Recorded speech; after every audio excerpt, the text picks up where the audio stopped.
if it becomes that D1 is almost like a pre-professional league. And so then maybe, yeah, all those kids kind of go there. And then we actually open our doors and our minds to more different pathways, D2, D3, NIL or NAIA, I mean, and club teams, for example, are all great avenues if you have a kid who loves sports and wants to play sports.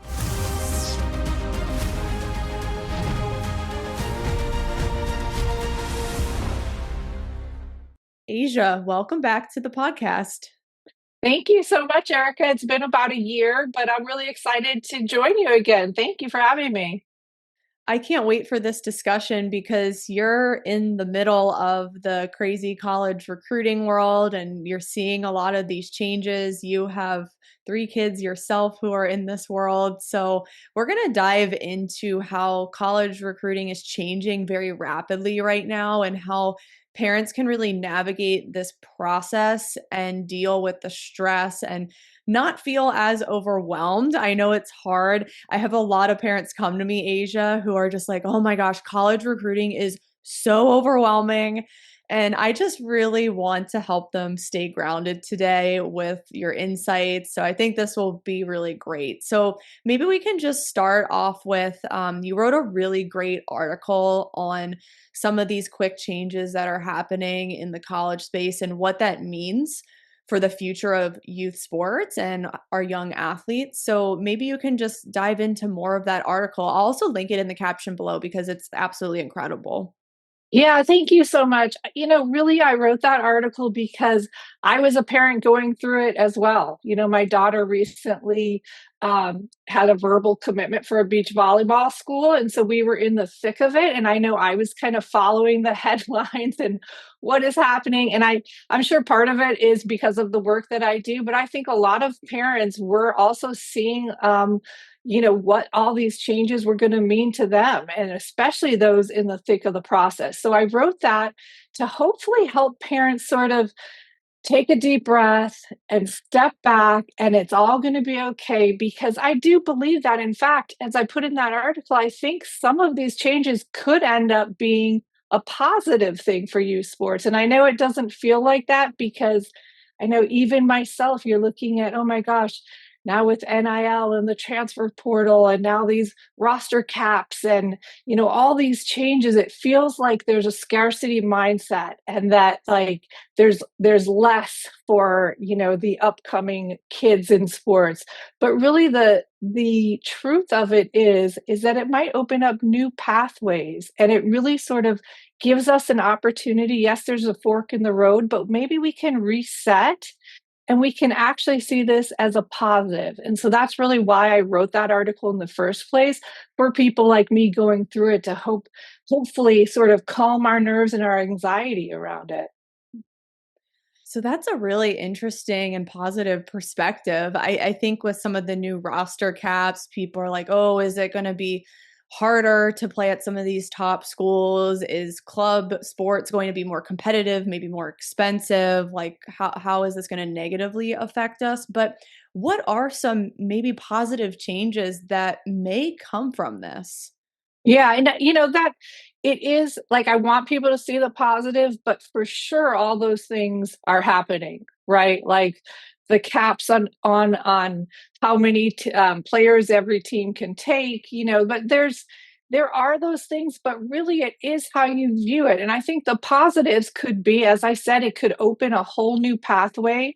Maybe it's going to become, and look, every day there's new news. Every day there's something changing. There's so much still to be figured out. I can't even pretend to keep up on all the news. I know that now 40 states are allowing NIL in high school. Like there's certain things that have happened, but all of this is still up for change, probably, and a lot of changes. So we don't want to get stuck on this is definitely happening and we're all, going to be screwed by it and whatever. I think the big takeaway is that parents, we have agency over our process and we have a lot of influence over our kids. And, that's where I spend a lot of my time and my energy on the work that I do, is maintaining that sense of balance and that sense of what's right for your kid, your family. And none of that changes with this. And in fact, it might just make more clear pathways of, if it becomes that D1 is almost like a, pre-professional league. And so then maybe, yeah, all those kids kind of go there. And then we actually open our doors and our minds to more different pathways, D2, D3, NIL or NAIA, and club teams, for example, are all great avenues if you have a kid who loves sports and wants to play sports. So it might define all those pathways a little bit more, which hopefully could potentially take the pressure off of how we're feeling about, the college recruitment process in general. I really like that because it really encourages our athletes and the parents to be open to this, be open to the potential of these pathways. And I think a lot of girls, they can be so set on, okay, well, I want to play at this division, and they ignore everything else. And sometimes that's at the expense of not continuing to play their sport in college, and they just stop altogether because they thought this one pathway was what they wanted. But the goal should be to stay in sport as long as possible, especially if you're passionate about it.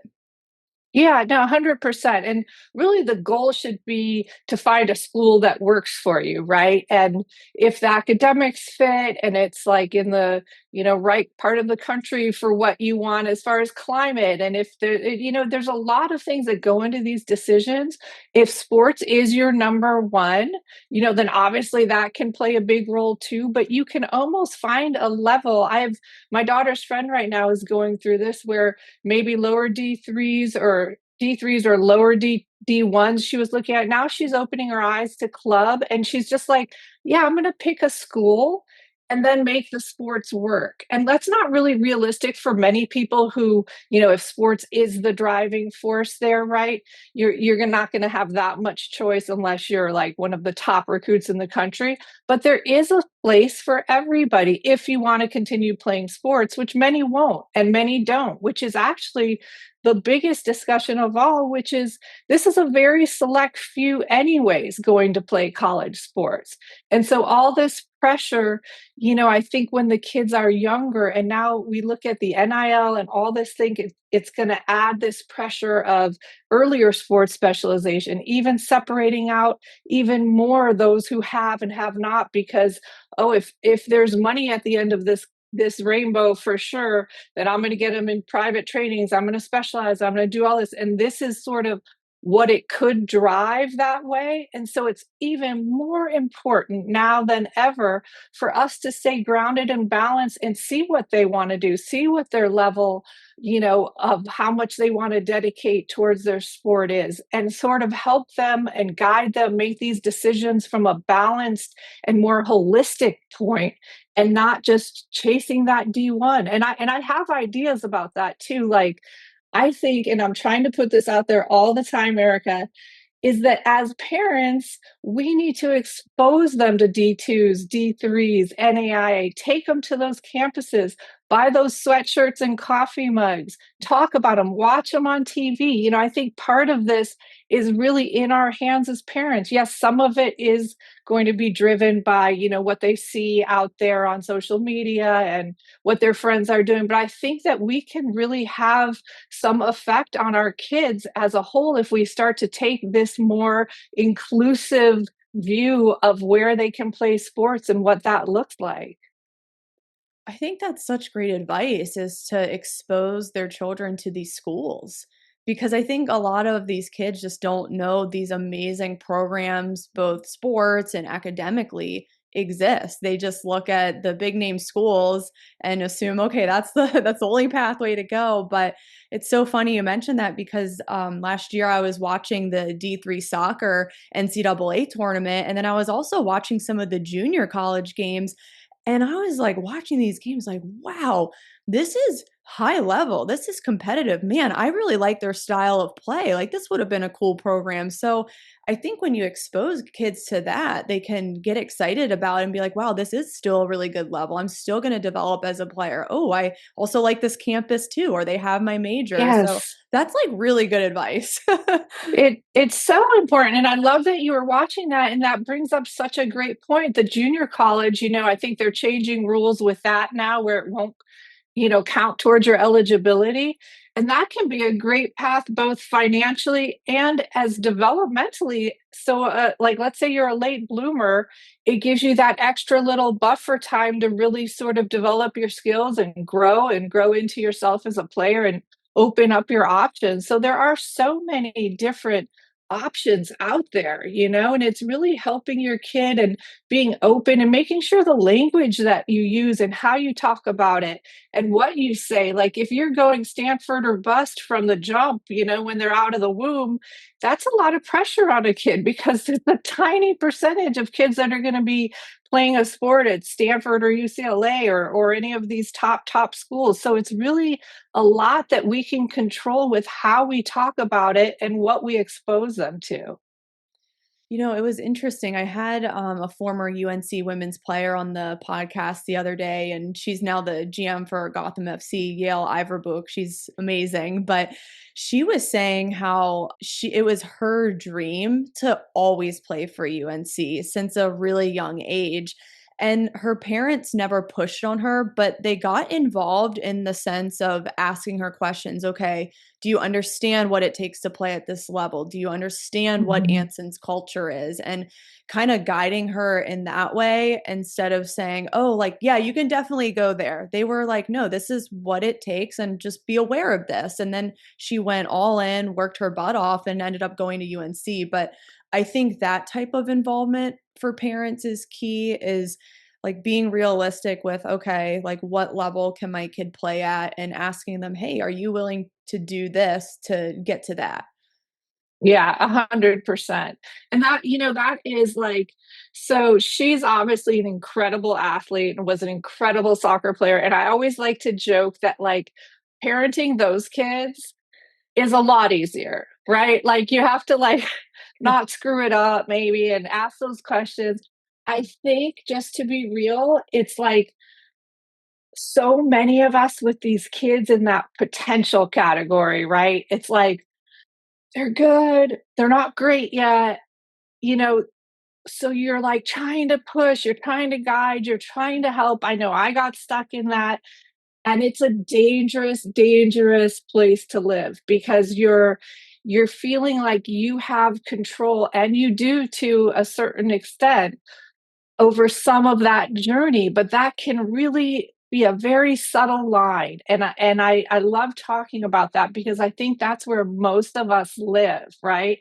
Yale is like, yeah, okay, are you sure this is right? I'm not downplaying her story because look, that those kids have really high expectations and high demands, and there's a whole different sort of set of problems. And it's not that it's easier, but as far as parenting, I think it's a little like more difficult to have these kids where most of them live, which is right in this place of potential. So, how much do we push? How much do we help guide? And I think that's where a lot of us lose our way. And I think we have to be extra careful nowadays because I think those dollar signs are out there. NIL, it's just going to make it that much more difficult to keep your balance, keep your agency, keep your child and their happiness and their joy at the forefront of all your decision making. Let's talk about financials for a little bit because I don't think a lot of people are having these discussions about just saving money in college. But I am in a few sports parent Facebook groups just to see what's going on and stay updated on the scene. And one mom really expressed a lot of concern with just how expensive college is now. And she was like, "Yeah, like, it's now, like, $50,000 plus for certain schools." And I'm like, "This is insane." And she was just asking for advice, and then someone mentioned junior college, and I'm like, Yes, thank you. That is a great way to go if you want to manage your finances and not just break your bank account. And I don't think a lot of people are talking about this, that junior college, that's like one of the main benefits. Oh, it's amazing. And here in It is. California, I'm not sure if it's everywhere, it's free. So I think like, Florida too. yeah, Yeah. it's an amazing look, if you are in a situation where the scholarship, if it's an athlete and the scholarship money isn't there and you don't have that money and you don't want them in debt, and I mean, it's a great, you get all your GEDs out of the way, it's a really good plan. There's something I transferred schools. I played basketball for 2 years and transferred. And I do find there is value in getting in somewhere as a freshman. I mean, there are some nice things to that, but that's gravy. Like if it's whether or not your kid can go to college. I mean, JCs, and like you were saying, the level of competition is can be very high, and the same with D3s, D2s, NAIs. There's coaches and programs that are powerhouses at certain sports and very quality levels of coaching going on there. I just think that people really haven't opened up this little gift of all these different things. They're just so focused on D1 or bust. And there's D2s at the beach, right? There's D2s in the mountains. They're everywhere with really like cool things and majors that like people really need to sort of dig in. But I think you're right. The JC is a huge one because look, truth of it is the money we're spending. I keep seeing all these studies and I don't know, like it's definitely not the price range that we're dealing with here in Southern California. I think that new study on the Harris poll, that article that just came out, I'm sure you've seen, it was like I think 1,000 to 3,000 for a primary sport. I mean, a club volleyball fees here for one season of club volleyball are like $5,000, and then you add travel on top of that. I mean, so I don't know if it's our area or if or how they get those numbers, but most people that I talk to, and a lot of people that I talk to, those numbers are so high that if you were saving that money and playing rec or finding other ways to do it, you're going to have a lot more money for college than you would be getting a scholarship. I mean, that's just a fact. You know what I mean? So I think people hold out unless you're in, basketball or football. The NIL money and the scholarship money is usually going to be divvied up and not that much. So it doesn't really make a lot of sense financially if that's what you're banking on. No, I want to come back to how parents can stay grounded within all this. And you mentioned the athletes who they have that potential. They're kind of like middle of the pack, maybe on their team, not like a starter or a national team player, but it's like, okay, like they're good, but they probably won't go to like a USC or a Michigan or UNC. So, how can those parents stay grounded? Because you mentioned that sometimes they try to micromanage that type of athlete and then it just does not work out and the opposite happens. Hey guys, just want to take a quick moment to shout out our sponsor, Simply Faster, and one of my favorite speed timing systems from them, the Freelap.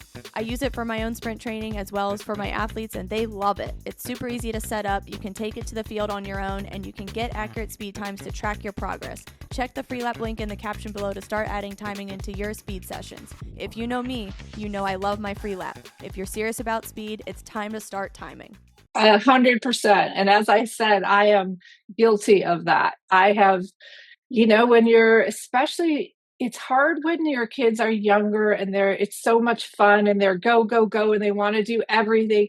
But then there comes a point, and whether it's after puberty and their bodies change and their interests change, and you're kind of riding this up and down thing path with them. And it's like, okay, their interest seems to be low, right? So do you push harder? Like it's really sports parenting is not easy. It's very confusing. And all the external factors out there are telling us to do more, push more, harder, harder, harder. And so you're like really having to fight against some of that because your FOMO, your fear, the scarcity mindset of like, there's just not, if we don't get in all these camps right now, if we don't spend the whole summer training, all this, they're never going to make the team next year. They're not going to start. They're never, it's really, can just build up into this incredible amount of pressure the parents feel. And I think that a lot of us have good intentions and we want to do right. We just don't know what is right. And I know I found myself in that point too. It's like,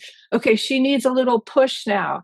Okay, now I'm pushing too hard. And I think, Erica, there's no like easy an easy answer for all of that. But the main thing is, and we're talking mostly when they're a little older, Mhm. is to have conversations, have open communication. And look, that can't happen if you've spent the last 3 years being a bully around them, never missing a practice, and they don't want to disappoint you. That has to happen earlier. It's not that it's too late when you're older, because I've had to do that and go back and do a lot of rework on communication styles and expectations.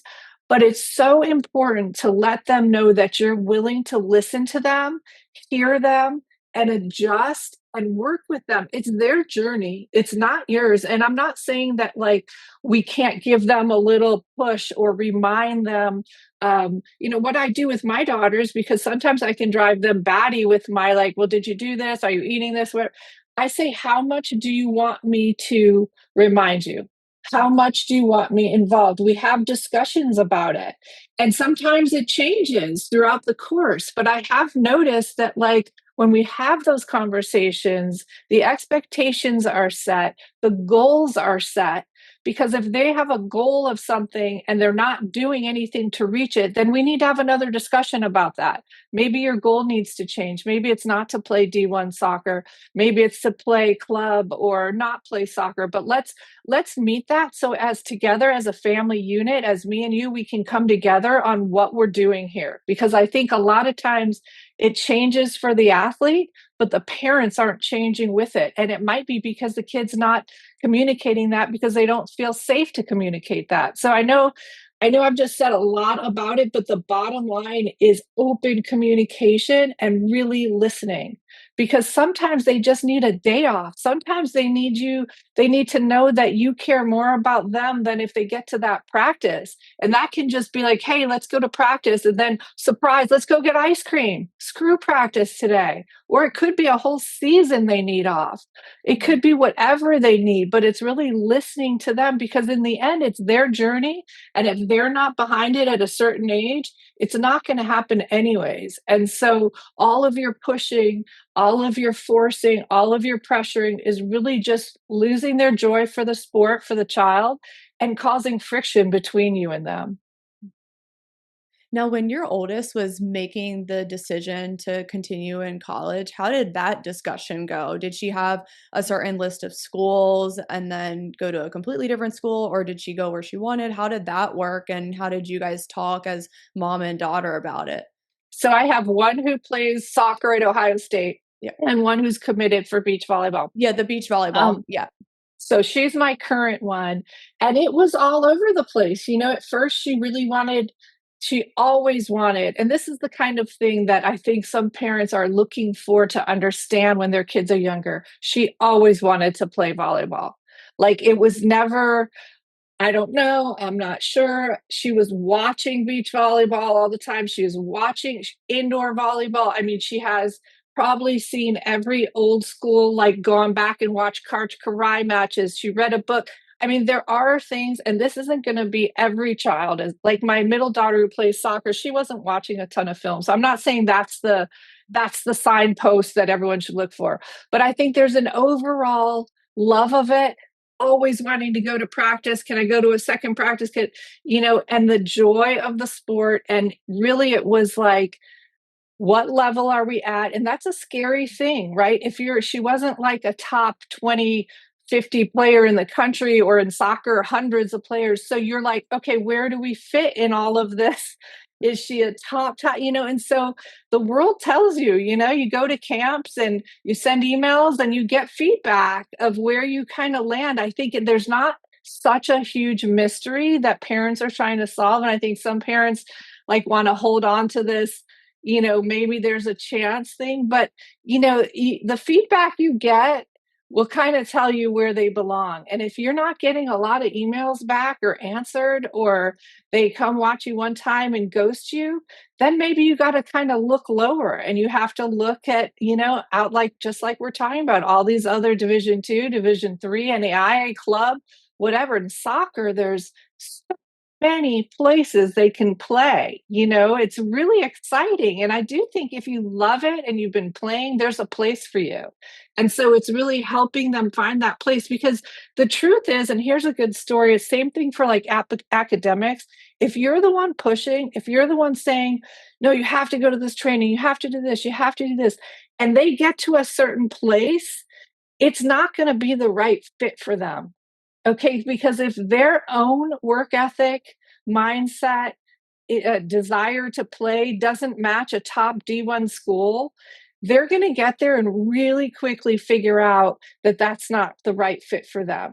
They should naturally kind of end up at their level of love, joy, skill, dedication. And so if we're pushing our agenda and forcing all these things, and the same is true with academics, if you're doing your kids' tests and getting them tutors for everything and all these different things, and they end up at Stanford, well, they're not going to last there because that was so much of you. And I think the same thing can be true whether they can make it last or whether they're just deeply unhappy because it's actually not the place that they're supposed to be at, matching with their skill set and their level of interest. Mhm. That's so true that with all the camps and showcases for college, if there's radio silence, then the market has told you that you don't Yeah. belong here. Like the market dictates all of this. So I guess my follow-up question to that is, so for parents listening, if their daughter is getting that silence and they went to a bunch of camps for schools that they wanted to go to or reached out to the coaches and nothing back, how can the parent help the girl like change course? Because sometimes parents are in denial. They're like, no, my daughter Yeah. should be at D1. Like, why are they so silent? Why is no one reaching back out? So, do you think the parents need to take a pause in that moment and be like, okay, do we need to pivot here? And then how do Yeah. we go about that discussion? Yeah, it's hard, right? Because those are hard conversations with your kid. And you also, as parents, and I talk about this a lot, I love to dream with them. I have dreamt with them from the get-go, and there's nothing wrong with that. Like, there's studies that show, like, that is actually a predictive of success if the parent believes in what they're doing. But there's a lot of dreams kids have, and they change and they alter, and the world tells you this dream might not work. And, I think that you have to have hard conversations with your kid. And maybe it's a lot more questions instead of telling them. It's not like, well, obviously you're not going to play D1. It's like, what are you seeing? What are you thinking? What are you feeling? And look, if the kid is like, I still think I'm good enough, I still think I can make it, maybe it shifts to, you're not getting the feedback right now. Do you want to try a junior college first and then try that dream? Do you want to, readjust our list and see what's out there? Visit some of these other schools that are interested in you? Because, I've heard stories like, you go to a visit. So I know there was a water polo player who was looking at some D1s. She went to like a D2. They had her name on a huge board when she got there. Everyone was bending over backwards. They were so happy and so kind. Like, for you to experience that, do you want to experience that, or do you want to go somewhere where, you barely got in and are, no one's even looking your direction on the field when you're practicing? And so those are real questions. And again, it's hard. It can be hard because, you want to see them reach their dreams. And it's really hard as a parent sometimes to have those tough conversations, but they're really important. And again, I think led mostly by questions and not statements. Yeah. I really like that story with the rugby player because I've definitely seen that a lot when you have girls going to maybe like a lower level program and then on their visit it's like they roll out the red carpet and it's just Yes, this amazing experience and they're like, wow, this program really wants me. They feel I that's can a come good in. feeling. It is a good feeling, and then knowing Yes. that you're going in and maybe you're going to be an impact player or a starter and continue to play the sport that you love, which I think this is what this is all about. Exactly, exactly. I so believe in that. And yeah, and I think that's another question is, are you okay being on a team where you might not ever play, ever? Or do you want to play every game almost? You know, I mean, nothing's guaranteed either way, right? But like, I think those are really important questions for kids to think about deeply before making those decisions.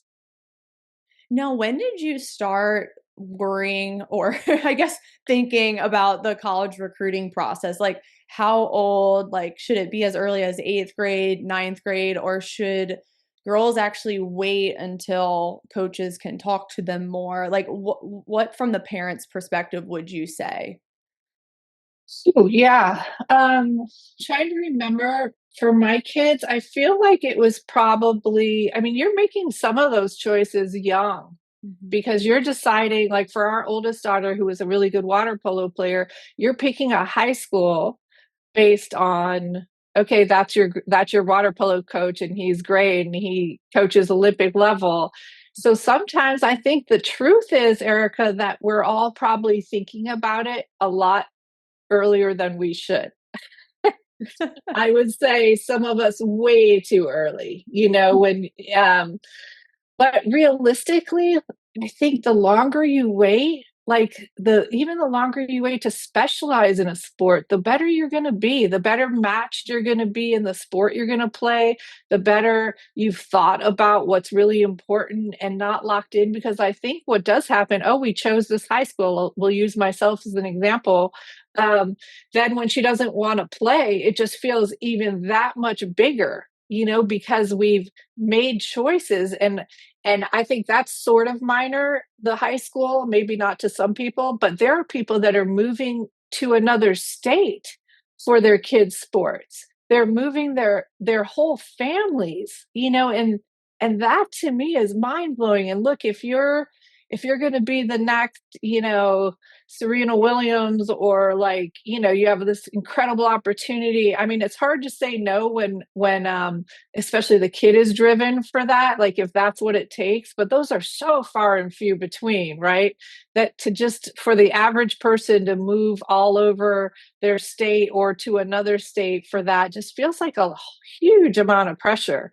Um, but I think I know kids who have waited, like there's a beach volleyball player I know, she's very talented and she's going to be a senior this year. She hasn't signed anywhere. She's been very patient and she has a lot of good schools looking at her. I don't think that there has to be this big rush to it. And although it feels like that right now because of the roster limits, but I think the more patient you are, the more you'll probably find the right place. What about verbal commitments? So I get asked about this a lot. Are they a done deal? Do coaches keep their word? Because I don't know, in today's world, there's always that, okay, who else is out there? Grass is greener in the college coach's perspective. So Yeah. I don't know, like, what your thoughts are on verbal commitments and yeah, because I see it happening a lot now, and then girls will publicize that they made a verbal commitment. I'm like, "Ooh, I don't know if you should go public with this until, it's not over till the fat lady sings and you sign the paper." Like, so what are I your thoughts? know. I know it is really scary, and I don't want to bring up fear because that's what I'm trying to like keep people from feeling, but I felt it even myself because of these new roster caps. So it is like a verbal commitment isn't that meaningful as it used to be, and even before it could be taken back. But I know you've followed, I'm sure, in soccer. I think I Mhm. saw at one point there were like 100 decommits from Power 4, Power 5 schools. And I want to say, like, I don't think it's that the coaches aren't bad people. And I'm not saying there aren't some bad coaches that have been jerks and done it last minute or whatever in the past. But what's happening now, everybody is trying to figure out and sort through, and they're getting caught up in it. They're reacting and responding. There is no way they could not make changes. And so I think it's really important for parents to keep their kids grounded on that and to make sure they know it's not personal. You have numbers, you have positions, you have all these different things you're trying to fill and figure out. And it sucks if you're that person. And I mean, can you imagine, Erica? And I'm sure you may have even had some of your clients that they've bought the sweatshirt, they've been on the tour, they've gotten together with the families. God only knows, and then how that must feel like such a major rejection, and your heart is set. You've stopped the process of recruiting, you've stopped applying to schools, and to have to start over is awful. But again, I think all of this is being so shaken up right now, and when the dust settles, hopefully we'll have fewer things like that happen, right? Because this last class just got caught up in it. But yeah, I mean, it is really, really hard. But a verbal commitment, you hope will be honored. But right now, it's not necessarily a guarantee, but everybody posts. So my girls definitely posted with their verbal commitments. And you see it's a certain, rite of passage when you're an athlete. That's almost that moment that, like, all of this work, here we are, here we go. But yes, it can be pulled right out from under you. It definitely can. Is there any other advice for the parents listening that you would end on in terms of the college recruiting process? The college recruiting process, again, I really do think you find the right spot. And it sometimes is like really hard to remember that when the things aren't working out that you thought you wanted, but like there really is a place for everyone. I do believe that. And I think that we have to really do our best to keep them calm, not to get overwhelmed, not to be so worried about, getting those posts made about their commitment, their commitment post, that it's really about the process of finding what you love and what is going to serve you too. Like, I think people forget that like it's a two-way street. If the coach doesn't jive with you, if the location isn't right and they don't have your major, don't sacrifice, like don't sacrifice. Find a place where no matter if you could have a season ending injury, you could just be cut. There are so many things. So you have to find a place that works for you and that is right for you and where you feel good no matter if you're playing there or not playing there. I love that. I think that's such a great place to end. And this has been such an amazing conversation. I think a lot of the parents listening can take a deep breath, hopefully, and just really approach this process in a more grounded way and just be real with it. So I hope this helped you guys, and I will see you on the next episode.